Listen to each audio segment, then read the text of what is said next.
عليه وسلم. اللهم علمنا ما ينفعنا وانفعنا بما علمتنا وزدنا علما. رب اشرح لي صدري ويسر لي أمري واحلل عقدة من لساني يفقهوا قولي. We are continuing with Fatima radiallahu anha, and we reached this part, the Quran and the cure. Okay. And we know that in this point, that Fatima radiallahu anha was asking for the Prophet sallallahu alaihi wasallam to help her to maybe get a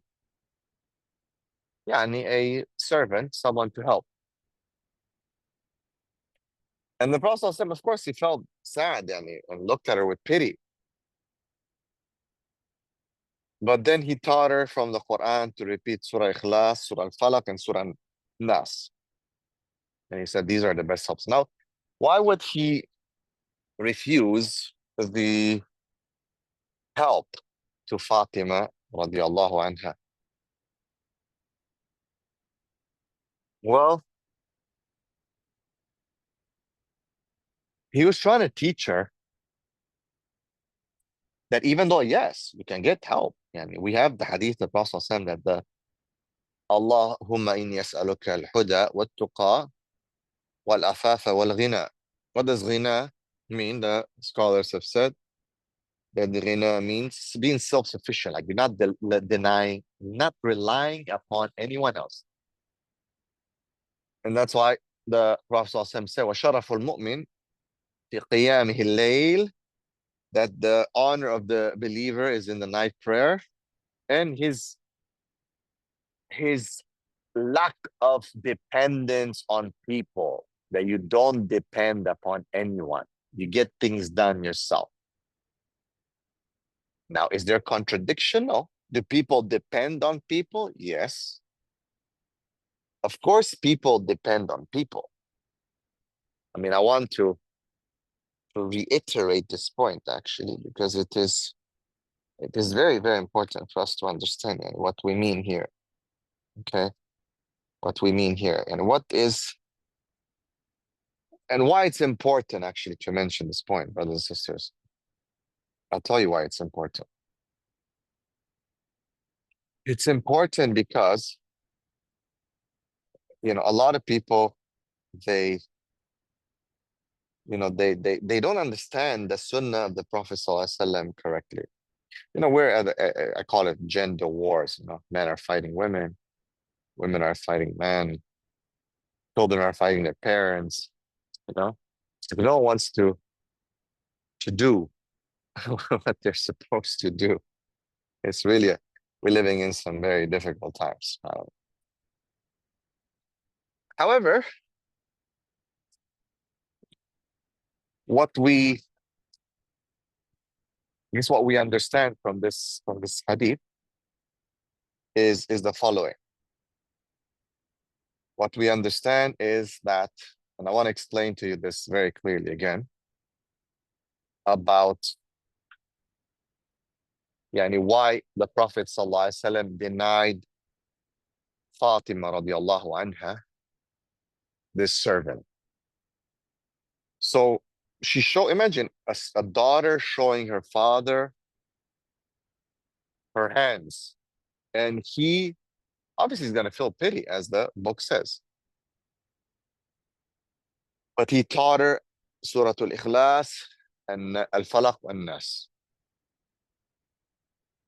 And some people might say, but this is like harsh, Wait a second, this is a harsh thing to do. But it's not a harsh thing. He was trying to teach her al-ghina. Allahumma inni as'aluka al-huda wat-tuqa wal-afafa wal-ghina. Al-ghina, as I said, the scholars used to say, al-ghina means you are self-sufficient. You don't depend on anyone. You depend only on Allah. When a person depends upon Allah, subhanAllah, he knows that Allah descends in a matter that befits him, the third part of the night, lower sky. But that's why they pray tahajjud. That's why the Prophet ﷺ said, to connect it to another hadith, وَشَرَفُ الْمُؤْمِنِ فِي قِيَامِهِ اللَّيْلِ wa. And the honor of the believer is in his night prayer and not relying upon anyone, not relying upon any other human being. And that's what, there's no contradiction. Prophet ﷺ is not trying to teach Fatima that, oh, I don't care about you. No, he loves her more than anything. The Prophet ﷺ would not stand up for anyone except for Fatima radiallahu anha. Okay, you have to understand that. Okay, the Prophet ﷺ did not stand for anyone except Fatima radiallahu anha. He loved her, but he's trying to teach her and the rest of the women of this ummah to not depend upon maids and upon helpers and servants.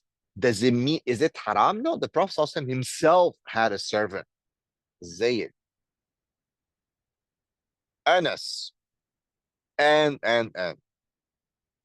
So a lot of people, when they look at these things, they don't understand. There's no contradiction. Prophet ﷺ is contextualizing and making something, is teaching something amazing. It's all, I don't want to say it's almost, but he knew what would happen.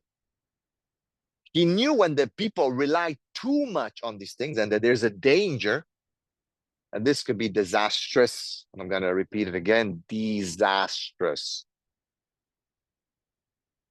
It's not haram. Who says haram? A'udhu billah. You can take a maid, you can hire her, you can pay her. There's certain limitations, restrictions, but not haram. You pay someone to clean your house, to cook your food, and all that. It's done all over the world. It was done all over the world. The Prophet ﷺ himself did it. But here he's teaching us something very important. He's teaching it to Fatima because I think he hoped and he wanted women to take that example of Fatima. Now, all women will not have a maid. That's not what I'm saying. No.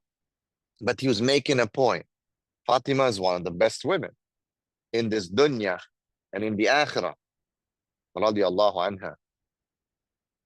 anha. And the Prophet ﷺ hoped that women for generations to come will take the example of Fatima radiallahu anha and look at them, and when they make this decision, should I get a maid? Should I not get a maid? They might be like, well, Fatima didn't, and her hands, literally, they were bruised. Her hands were bruised, and she showed it to the Prophet ﷺ, and he taught her some Quran. Imagine if a woman today, like your husband says, look, we're not going to get a maid. Let me teach you some Quran. Oh my God, what would happen? Not Fatima.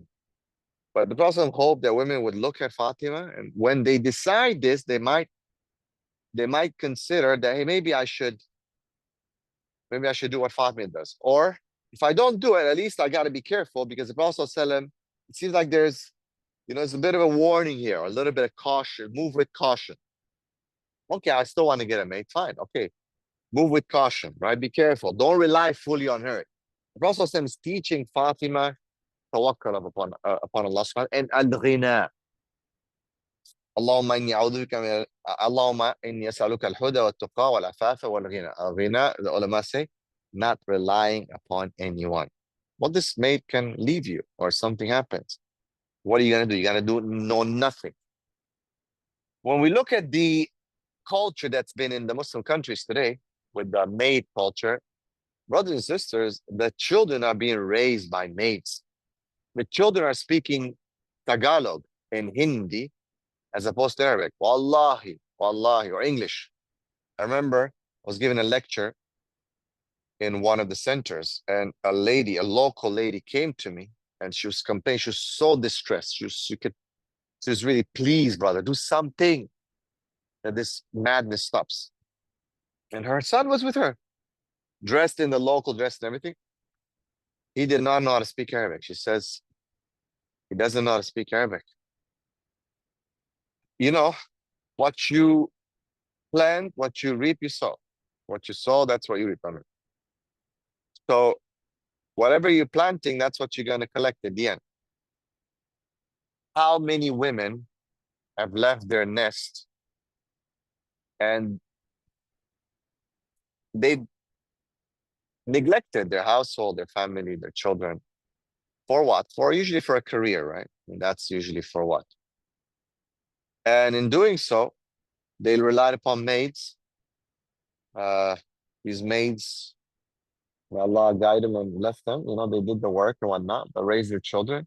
And now I'm sure for all of you have been to the, if you've been like, I'm talking about not just like visiting here and there, but lived and understood the culture of maids, right? People are happy because they don't have to do anything pretty much. That's an easy life, but really you can see it in the next generation. Not all, of course, because some have found that balance. Okay, I get a maid, but I'm not gonna like be hands off 100%. Still gonna be there. I just need some extra support. I'm aware of the advice of the Prophet ﷺ to Fatima. If anyone would have represented this kind of culture that we find today in the Arab world and the Muslim countries, it would have been Fatima. It would make sense because the Prophet ﷺ loved her the most. But no, it didn't happen. No, it did not happen. So yes, some women have found the balance, alhamdulillah. And as I said, it's halal. I'm not saying haram and all these women are bad and no. They found the balance, alhamdulillah. These maids help them. They are within the boundaries. Everything is okay. I'm talking about those who have just hands off 100%, enjoying their life and their career. They think they made it in this dunya, but they lost themselves. They lost their religion. They lost their family. They lost their husbands. Their husband's cheating on them with the maid. They lost themselves. But they got deceived by the shaitan, by the great deceiver, that career is more important than raising my children. And I'll leave them to the maid. And now they speak Hindi. They're not even Muslim. And the husband is, doing it with the maid on the side. This is the reality. Trust me. Okay, so something to consider, alhamdulillah, that the advice of the Prophet ﷺ to Fatima, radiallahu anha, on this matter.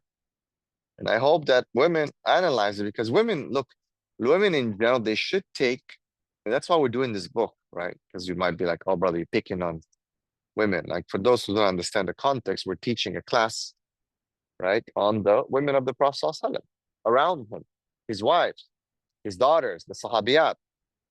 So yes, we're focusing on the women. But, we would hope that women take these Sahabiyat, study their lives, especially the great ones, the ones that were the best, such as Fatima, such as her mother, Khadija radiallahu anha. And they actually try to take them as example, as opposed to Cardi B or some other people today that are supposedly famous and so on. That's what we hope, inshallah. So that's why he was teaching her those things, my brothers and sisters, for that reason and that reason alone. So she returned home with great provisions from the Prophet sallallahu alaihi wasallam. A poor, an orphan, and a captive. Some scholars of tafsirs tell us about the cause of the revelation of the following verses. Right? ويطعمون الطعام لحبه مسكينا ويتيما وأسيرا إنما نطعمكم لوجه الله لا نريد منكم جزاء ولا شكورا. And they give food in spite of their love for it or for the love of him. I like that interpretation, actually. Both are amazing. You see how tafsir works of the ayah? Look at both. So in Arabic, you could say وَيُطْعِمُونَ الطَّعَامَ عَلَى حُبِّهِ. عَلَى حُبِّهِ. Okay, this pronoun here, his, yani love, or for his love of him, or love of it. Of him who? Allah subhanahu wa ta'ala. So they give food to people and they do good deeds because they love Allah. And what a beautiful interpretation. You understand? Because what? Because they love Allah. However, the other interpretation is perfect as well because, sometimes you love something. You love the food and the things that you spend. You love them. You're attached to it. Okay? You're attached to these things. And it's so hard to spend. But still, these people, they spend it even though they like it. And there is a verse to support that opinion as well, that meaning لن تنالوا البر حتى تنفقوا مما تحبون. You'll never reach righteousness unless you spend of that which you love. لن تنالوا البر حتى تنفقوا مما تحبون. You'll never reach bir, piety, full taqwa, till you spend of what you love. Do you give the things that you love? What do we love the most? Money. What do we love the most? Our family. So what are you going to do? You're going to spend your family to people? No. Taking yourself away from them and dedicating yourself to Allah in da'wah, in daqwa, for His sake. That's what it is. You're spending them, i.e., you're not spending time with them because you are busy serving Allah.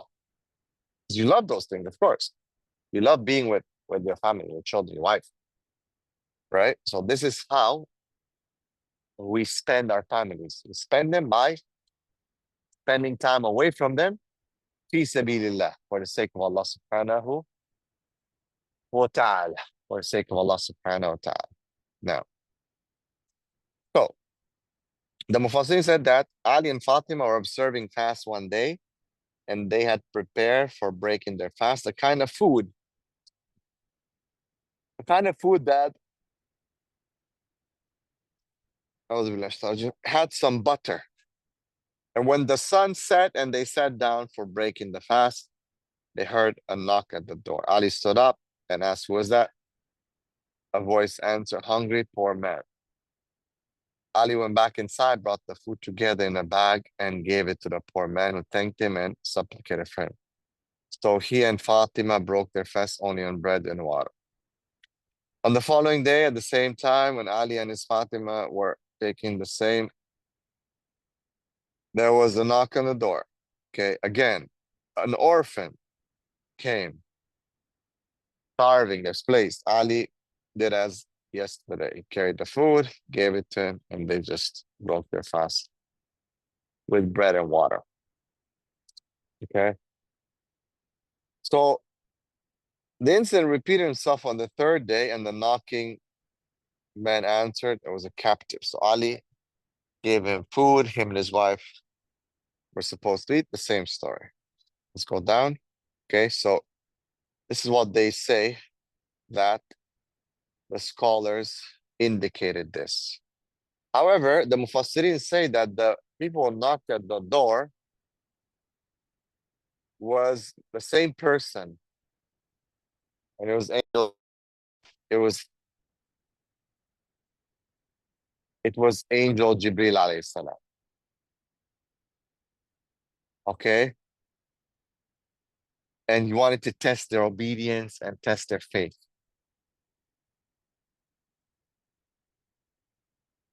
And the Prophet ﷺ, was informed by angel Jibril alayhi salam that Ali and Fatima would have a carriage of silver in Jannah. Okay, a carriage of silver in Jannah, subhanAllah. Now, so this was the beautiful reason of this tafsir and the sabab of the nuzul of this verse. Now, let's go down.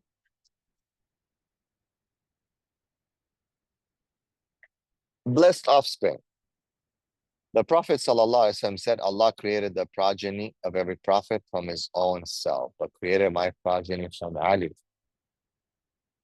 Okay, meaning yani, he did not have children who were men.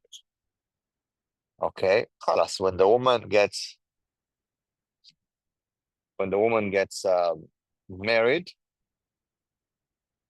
then yani the like his daughter, right? It's different than when his son, because the wife, خلاص, once she is dead, and her kids, okay, they are her kids, but they have the father's name. They don't have the mother's name anymore. You understand? Well, a year after Ali and Fatima's marriage, the Prophet ﷺ had his first grandson from Fatima. He named it Al-Hassan.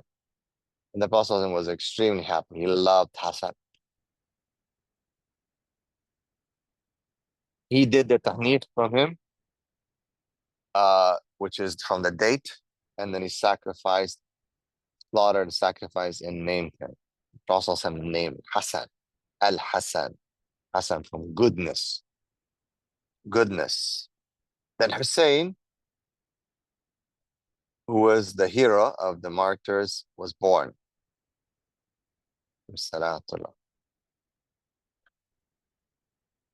So Fatima gave birth to another boy named Muhsin, but he died very young. And Allah blessed this noble household with the father of Banu Hashim, Zainab. Zainab was married to an exceptionally generous cousin, Abdullah ibn Ja'far. Okay? Zainab. Zainab was martyred. She witnessed the massacre of Karbala. She played a great role in preserving the progeny of Hussein and the Prophet's descendants. Fatima was blessed with another flower named Kulthum after her aunt, Kulthum bint Ali, was to be later married to Omar while he was the commander of the believers. She gave birth to Zayd and Ruqayya. You notice the names again. There are so many names that are intertwined. They were either the names of Sahabas or Ummahatul Mu'mineen or, Zainab, right? Or Kulthum. Okay, all these names, mashallah, are repeated, and Sahabas would name their children after each other. Okay? Even Hassan and Hussein, they named their children's, they had amongst their children named Abu Bakr, Omar, and so on. Or those who try to say that Hassan and Hussein didn't like Abu Bakr. Why would you name your son after the person that you hate? No. But the Prophet's household. Let's go down.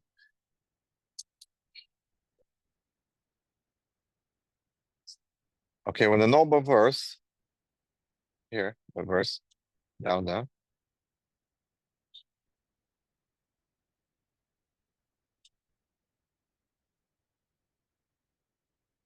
إنما يريد الله ليذهب عنكم الرجز أهل البيت ويطهركم تطهيرا.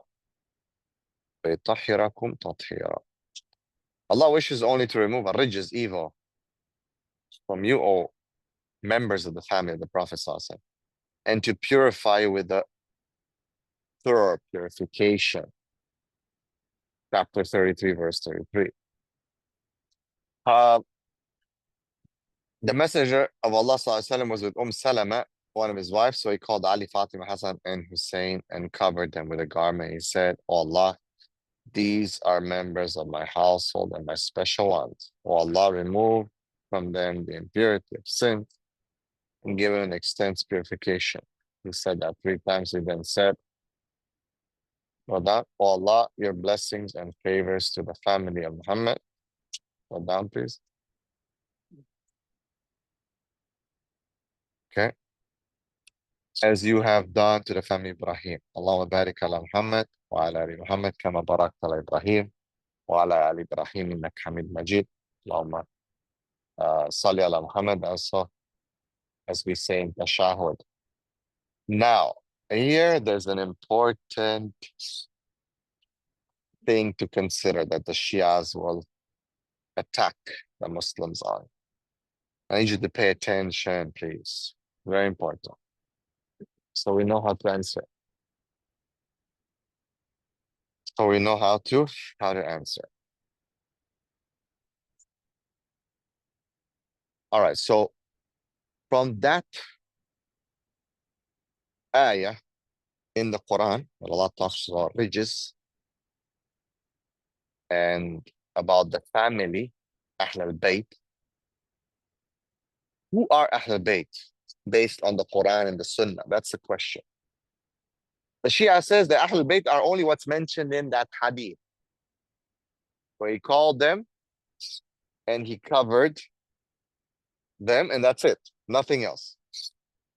However, that is incorrect. No, it's just that, I mean, he didn't call like everyone.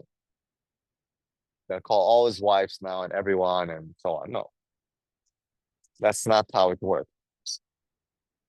How do we know that? Is it just because I feel like interpreting? No, because the Prophet ﷺ talks about the ayah and mentions about the wives specifically of the Prophet sallallahu alaihi wasallam. You read the verses about when when Allah says Allah wants to purify Ahlul Bayt and that they're not like other women. If you just read those verses, clearly you will understand. Even the smallest child will understand that Allah is referring to the wives of the Prophet ﷺ as Ahlul Bayt. Okay? Very important to get this point, brothers and sisters. Because the Shia, they try to twist this point. They use the hadith. They say, oh, you see, but look at the hadith. Okay, yes, Ahlul Bayt, it says in the Quran, but who is Ahlul Bayt? And we can see it from this hadith that it's only Hassan Hussein, Ali, Fatima, that's it. No, no, no, it's not how it is, okay? So we need to contextualize things so we don't get confused from the Shia. So they're very good at confusing people. They are expert confusers and they're confused themselves, actually, sadly. And that's something that we need to understand. Okay? Please do remember that. The wives of the Prophet are Ahlul Bayt. The children of the Prophet are Ahlul Bayt. The cousin and his wife and their children, nephews, all that, they are his Ahlul Bayt. All right? Very important. The Shias want you to think that Ahlul Bayt is only Hassan, Hussein, Ali, Fatima from this hadith. Okay, so we don't want to fall into that trap, my brothers and sisters, that we will basically, the Shias are good at it. They're very, very good. All right, let's go. So there's a few questions here. But angels Jibreel visit normal people even after the death of Rasulullah sallallahu alayhi wasallam. Good questions. Very, very good question. We don't know, but yes, I suppose he could and he would. That angels can appear in the forms of humans. And revelation is the only thing that is stopped after the Prophet ﷺ, other than the dreams of righteous people, as per the hadith. Okay, there's still that was a 44th of Revelation. I don't remember the ratio, but yes, the angels were not stopped from maybe visiting. Allahu alam, unless there's anyone who knows hadith or something that authentic and would go against what we are saying, then yeah, it is possible. How do we know? We don't know. We don't know. Sometimes, I don't know. It's difficult, obviously.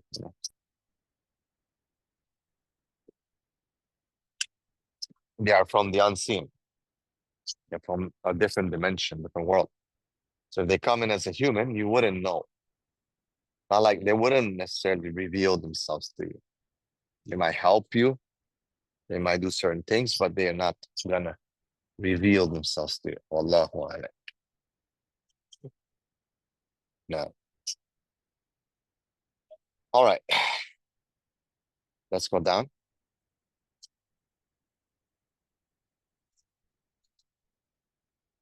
Okay, the love of the Prophet for Fatima radiallahu anha. Without a doubt, as I said, and I mentioned too many times, the Prophet loved Fatima so much. Okay. He again, father, did he not love the other daughters? Of course he loved Zainab, all the other daughters. Just that the Prophet ﷺ, he had special love for Fatima. And that's how It is, Islam doesn't ask you to be a robot. There'll be things where indeed a man cannot control his heart, who and how he loves them, who he loves the most and all that. It's just the way it is. All right. So one day the Prophet ﷺ stood up and he proclaimed. Let's see what he proclaimed. Let's go down. He proclaimed, O people of Quraysh, buy yourselves from hellfire, as I cannot save you from Allah's punishment. O Banu Abdul Manaf, I cannot save you from Allah's punishment. O Safiya bin Abdul Muttalib, I cannot save you from Allah's punishment. O Fatima bin Muhammad, ask me anything from my wealth, but I cannot save you from Allah's punishment. It's a very strong statement. Another occasion, the Prophet ﷺ made it clear that his love for the beloved daughter could not prevent him from implementing Allah's punishments, i.e., he said that even if Fatima would steal, I would chop her hand off. I would chop her hand off. Okay, let's go down. So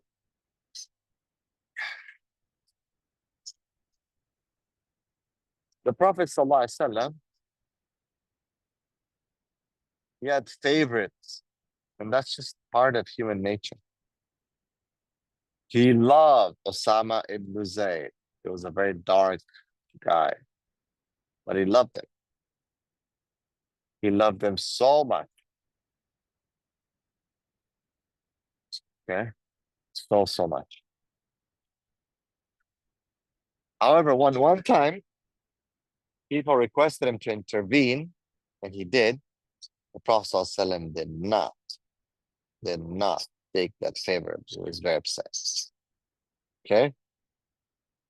So we have to understand this point.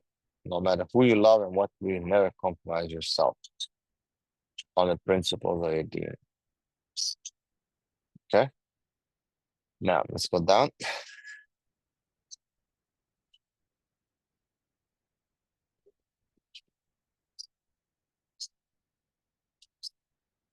The Prophet ﷺ said, "O people, the nations before you destroyed, because if a noble person committed theft, they used to leave him, but if a weak committed theft, they used to inflict the legal punishment of them." Right? So this is a very famous hadith actually that we know, and it's a very important one. Okay, let's go down.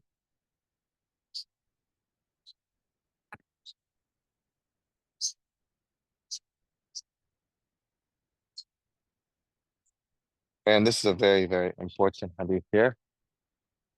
Okay, very, very important that I need you to pay attention, because it can be, maybe people don't understand it, and this hadith is a little bit of a, I guess, people think that it's misogynistic. But the Prophet ﷺ said, the best women of the mankind are four: Maryam, Aisha, Khadija, and Fatima. This hadith is important to understand. The best were these women. We need to encourage women to follow these women. The role model should be Maryam, Asiya, Khadija, and Fatima. Maybe in order. But indeed, women are looking today at so many other women, with all due respect to anyone. They're looking in the wrong place. Look at the best of women. And what were Maryam, Aisha, Khadija, and Fatima known for? For speaking in public and being active on social media and hijab tutorials, putting makeup, or were they known for their piety and staying in and being obedient? This is a question I think many people need to ask themselves. Okay, who are our role models? Who do we love? Al-marru ma'a man ahab. Al-marru ma'a man ahab. A man is with, or a person is with those whom he loves, or will be with those whom he loves. Okay, and the Sahabas, when they heard this hadith, they got so happy, because they bore witness that they loved the Prophet ﷺ. For women, they have to ask themselves, who do they love amongst the women, amongst the people that they follow? That's a very important question. So the Prophet gives us here four amazing women: Maryam, Aisha, Khadija, and Fatima, radiyallahu anhum. Now, the Prophet ﷺ said, whenever the Prophet ﷺ came back from a journey, he would first visit the mosque where he would pray 2 rak'ah. He would then visit the daughter Fatima, and finally he would visit his wife. SubhanAllah. Imagine that. First and foremost, he would visit Fatima. Okay, why? Because that's how much he loved her. He knew that, daughters are different. She's your blood. So different, and only those who have a daughter. Like having sons is, yeah, it's nice and we love them. It's, easier to rough up. It's just different. But for those who have a daughter, you know what I'm talking about. You know how soft our hearts can be for these girls, right? I have 3 daughters, and mashallah, they're just so amazing, so different.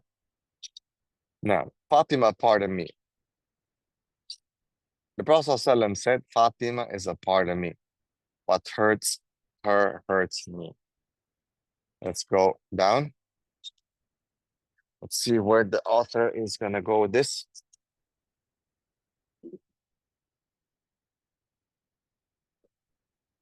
So, I knew exactly where it's going to go. That's why I said that. So, Ali wanted to marry another wife. All right. And this is, I think, it's a very, very, this is a very, very, this is a very, very difficult hadith for many women.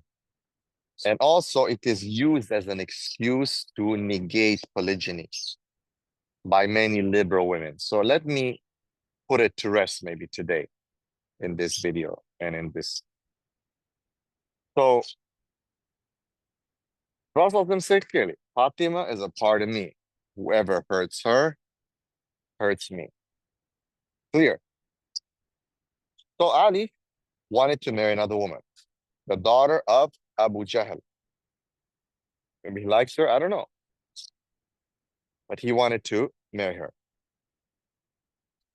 Naturally, Fatima is a woman. Like, I've been counseling and dealing with these issues, polygyny, all that for almost, I mean, it's 2 decades, maybe more now.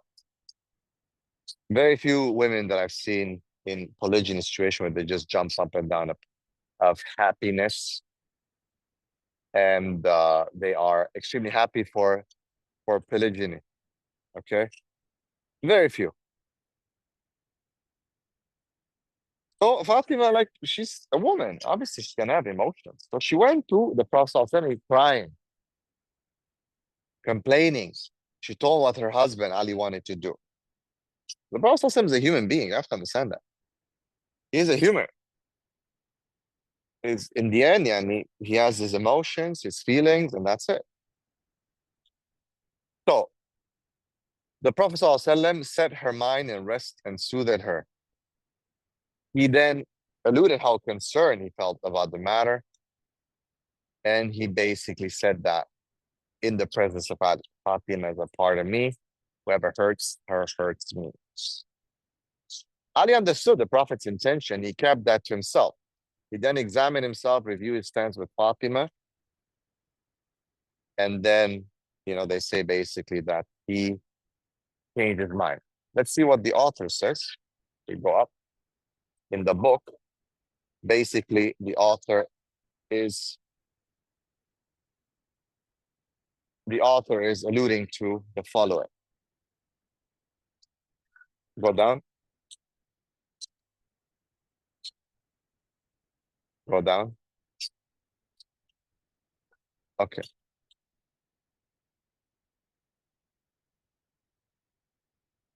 Now, the author of the book is maybe not giving here fully the whole story. So let me give it to you.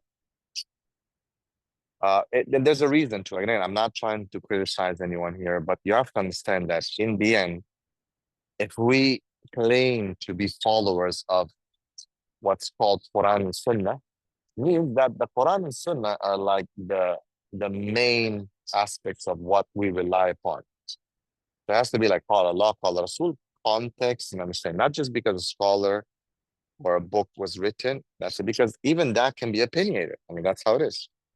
As Imam Malik rahimahullah said, we take and we reject from people except illa sahibu hadha al-qabr. He pointed to the grave of the Prophet in Medina. But you see, even the people who call themselves Ahl Hadith and so on, sometimes they will skip certain things. Why? We're human beings in the end. We all have wives. The wives are not happy sometimes. And we sometimes change things. I'm not saying we're making halal haram, because that's not allowed. And that the Prophet was clearly warned.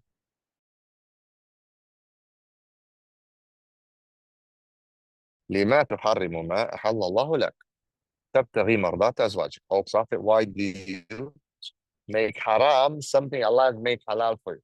You seek the pleasure of your wives. I think the ayah is just self-explanatory. Okay. Okay, people say it's about honey, this, that. It's not about the honey or not honey. It's about the principle that Allah is teaching the whole world. Funny that when it comes to things like this, that all of a sudden we jump to honey and oh yeah, this not, you don't know what you're talking about. It's only about this small thing and you're making a big no. It's a principle that Allah is teaching the Prophet ﷺ and chastise him for it.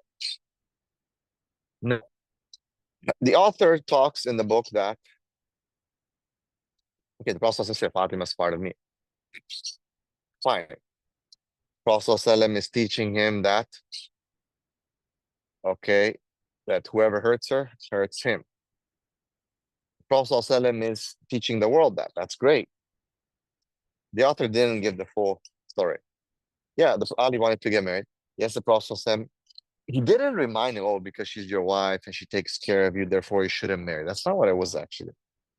I'm a little bit disappointed in what the book is saying here, because it's not giving, not because I'm trying to be, oh, I know better than this person. No, a'udhu billah. It's because the hadith know better than this person. You understand? So the full context goes as such. The Prophet ﷺ heard about that. It was Abu Jahl's wife. He says that Prophet would not, and no, man would marry the daughter of the enemy of the Prophet ﷺ. He said that whoever hurts Ali, hurts Fatima. He also said that he does not make anything that is halal haram, but he will not allow Ali to do that. Okay? He made it clear for people that he's not denying hukm of Allah. This is the message of Allah. But this is hurting Fatima. And many of the ulama interpreted that the fact that he was marrying that woman, it's hurting Fatima. But now let me kind of put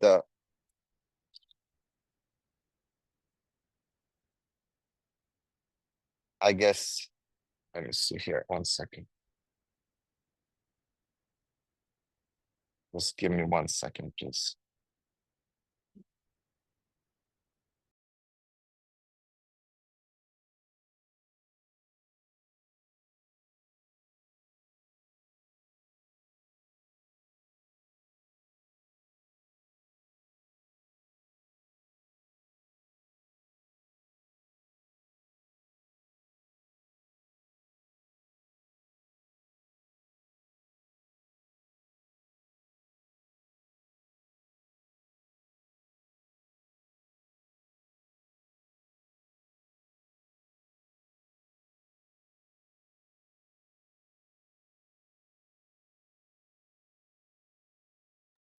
Okay, so the Prophet ﷺ did not want to allow Ali to do that.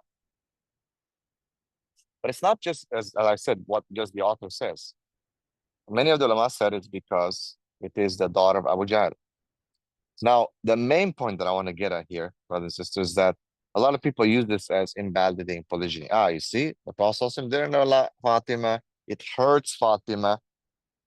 Therefore, if a woman is going to be hurt, any woman, if her husband wants to marry, therefore this is not good to do it. Most women say, we're not saying it's haram, but look at what the Prophet ﷺ did. Of course, I'm going to get hurt. Therefore, it's allowed for me to say that and for you to not get married because I'm going to get hurt. Fatima got hurt. This hurts the Prophet, sallallahu alaihi wasallam. Therefore, you're not getting married. The question is, again, all right, so why some of the ulama said that it's because it was specifically the daughter of Abu Jahl. That's the whole point here why Fatima was hurt, because of what Abu Jahl did long time ago when he put the guts of the camel. And it was Fatima who removed the guts of the camel from the Prophet's back. And she saw the animosity and evil that he had towards the Prophet, towards her father. But again, the point is that a lot of the liberals and a lot of the simpy imams, sadly, and I'm not trying to disrespect anyone, but it is, we are washing down Islam so badly. It's not even funny. At least we should just not say anything. Just keep our mouth shut and just say, hey, I don't want to comment on this thing. Not try to justify our weaknesses and our lack of following the rule of Allah. For first of all, the Prophet himself was married to so many women. Do you think their wives were happy? His wives were like jumping up and down when he got married? No, Aisha was very upset when he would get married. She was jealous. Okay? So the Prophet himself, but he said, I'm not making halal haram.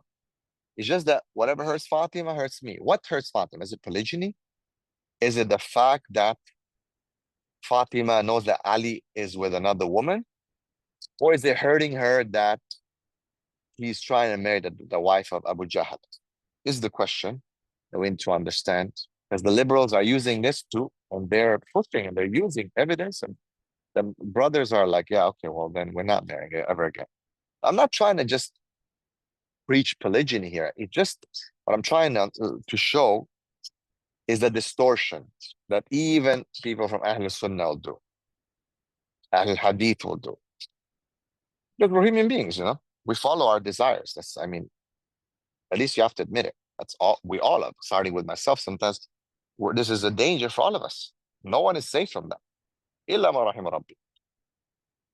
So my point is that, was Fatima angry because Ali's with another woman in halal, or was she angry for something else? And it seemed like it was something else. It was because of the daughter of Abu Jahl. Yes, of course, she'll get jealous. She'll cry if he wants to marry, and if he wants to marry another woman. Maybe it's because of marriage, because of many things. But see, we find Ali actually that he was with other women while Fatima was alive, while he was married to Fatima. And the Prophet did not object to that. He didn't find that hurtful to Fatima, and it seems like Fatima didn't find it hurtful either, maybe. And I know this is taboo, but there's a clear hadith of the Prophet ﷺ talking to one of the other people who basically went to collect something after a war. And Ali was just taking the ritual bath, ghusl, after having intercourse with one of the slave women that resulted out of the battle. The Prophet asked the other person, do you hate Ali? And he said, yes. He said, why do you do that? He deserves much more than this. So we see that he was intimate with her, which is halal at that time. Obviously, there was the slave women. Men would be allowed to be intimate with those that were malakat aymanu. We know that very clearly. So, and he was with other women. It was just that it was not, a marriage to Abu Jahl's daughter.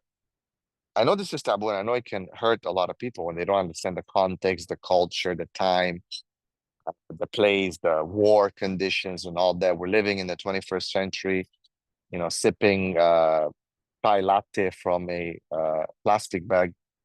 Yeah, it's easy, or we can order grab food, from our phones. It's easy to be like, oh my God, this is so bad. This is so bad. No, you don't understand. It's not bad.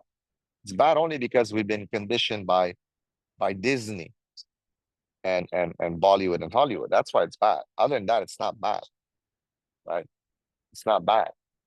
Had we lived in that time, we would not think twice about it. So that's how it was. If you understand anything about anthropology and human behavior and psychology, you'll understand how we're conditioned by our environment. It's only bad for us because we saw Beauty and the Beast. It's only bad for us because we saw Snow White and the Seven Dwarfs. It's only bad for us because we saw, Ariel and all these like princesses, princes, love stories, one-on-one thing, Romeo and Juliet stuff. That's why it's bad. Other than that, it's not bad. We've been conditioned to believe that it's bad. And that's why we find with most things, this cognitive dissonance. We're like, oh my God, what is this? So bad. This is Islam. People have doubts about Islam because of these things. Women leave Islam because of these things. But you see, Islam is not told how women feel. Because, oh, look, Fatima was crying. She's upset, 100%. She's entitled to that. What do you think? She's going to dance and be happy? Like, yeah, my husband's getting married. Normal reaction. If you know anything about women, normal reaction.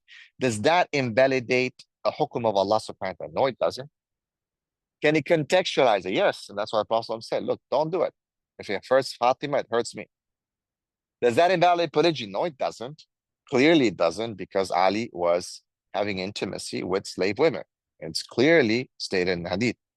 Fatima died only after the Prophet. So Fatima was still alive, was his wife, and Ali was having intimacy with slave women. Normal at that time. I know you all maybe thinking what the heck are you talking about? But very, very, very, very normal. Okay, you have to understand that.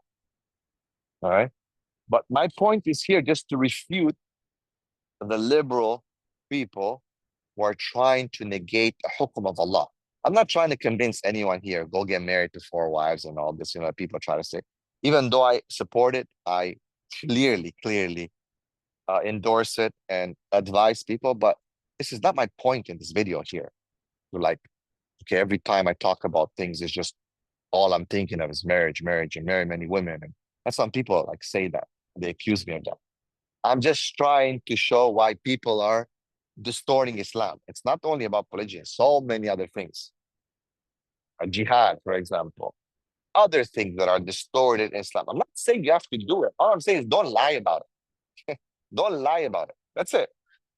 Don't lie about it. Simple. Don't distort, don't change the rulings of Allah, because you're in big danger. Hey, you want to not practice, you want to not do something, whatever, it's up to you. And nobody gonna be able to force you. Do not change the rulings of Allah to kiss the backs of other people, non-Muslims, to impress them and all that. Don't do that. Then just follow the hadith of Prophet ﷺ. من كان يؤمن بالله واليوم الآخر فليقل خير أو يصمت. Whoever believes in Allah in the last day, let him say something good or just shut up. Just don't talk, just shut up. It's better for you to shut up. That's my advice to many of the da'is and ulama of today. Just shut up. I know it sounds rude, but that's what it means. It's not, I'm just conveying, بلغوا عني ولو آية. My ayah to some of the du'at of today on YouTube is just shut up. It's better not for you not to talk. Just don't talk and just stick to what you have. Talk about salah, siyam, sahaba, nice things, see beautiful things, no problem.